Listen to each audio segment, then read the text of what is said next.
अच्छा हो या बुरा हो, अच्छा हो या बुरा हो, जैसा हो नाथ तेरा,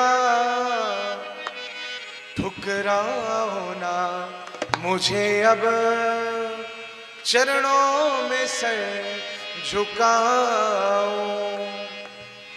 कह दो प्रभु जैसा हूं आपका हूं, अब सौंप दिया इस जीवन का सब भार तुम्हारे हाथों में, अब सौंप दिया इस जीवन का सब भार तुम्हारे हाथों में, है जीत तुम्हारे हाथों में और हार तुम्हारे हाथों में।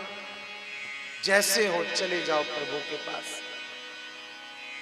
कई बार आपने सोचा होगा कि भाई भगवान के यहां जैसे हो चले जाओ, ये संभव नहीं है, क्योंकि भगवान तो शर्त रखते हैं ना, निर्मल मन जन सो मोहि पावा और मोहि कपट छल छिद्र न भावा। भाई भगवान के यहां जाओ तो कैसे जाओ? निर्मल मन होकर के।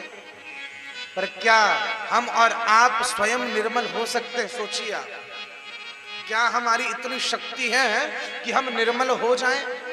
बताइए आप, नहीं हो सकते हैं ना। कहने का अर्थ है, अगर भगवान ने ये शर्त रखी है तो उसके पीछे कोई ना कोई कारण होगा, होगा या नहीं?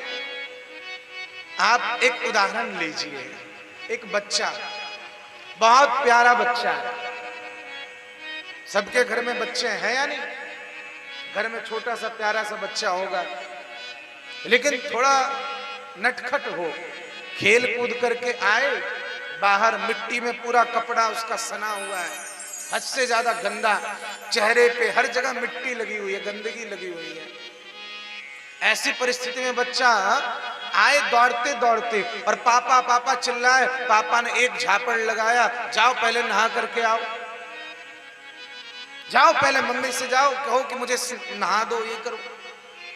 पिताजी ने उसको भगा दिया, जाओ मम्मी के पास जाओ। माता ने देखते ही उसको गोदी में उठाया, स्नान कराया, बढ़िया श्रृंगार करके सजा बुझा करके कहा जाओ अब पापा के पास जाओ।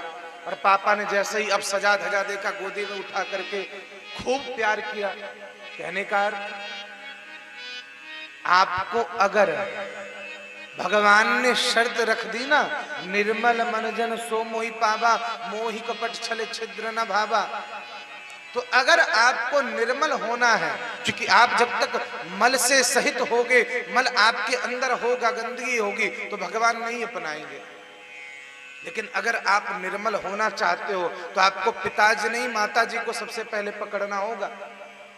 इसलिए हमारे यहाँ क्या नियम है? श्याम से पहले राधे बोलते हैं, राधे श्याम। राम से पहले सीता बोलते हैं, सीता राम। कहने का अर्थ, सबसे पहले आप भगवान से पहले उनकी जो शक्ति है उनको पकड़ो। गौरी शंकर बोलते हैं तो सबसे पहले गौरी मैया का नाम आता है, राधे श्याम बोले तो सबसे पहले राधा रानी का नाम आया, सीता राम बोले तो सीता मैया का नाम आया। तो वास्तव में हम और आप स्वयं निर्मल नहीं हो सकते, उसी के लिए तो श्री राधा रानी का गुणगान होता है, उसी के लिए तो श्री जानकी जी का गुणगान होता है। कहने का अर्थ, आप भक्ति कर सकते हो, आत्मनिवेदन कर सकते हो, पर सबसे पहले अपने निर्मलता को आपको लाना पड़ेगा। मन निर्मल हो, तन निर्मल हो, जीवन निर्मल हो। क्योंकि अगर जीवन में निर्मलता नहीं है तो कुछ नहीं हो सकता। भक्ति के अनेक प्रकार हैं, पर सबसे श्रेष्ठ क्या है? आत्मनिवेदन। सरेंडर कर दो, समर्पण कर दो, बस जैसा हूं आपका हूं, आपका काम आप जानो, तेरे हवाले मेरी गाड़ी, तू जाने तेरा काम जाने, मुझे क्या मतलब। तो यही क्या होता है? आत्मनिवेदन।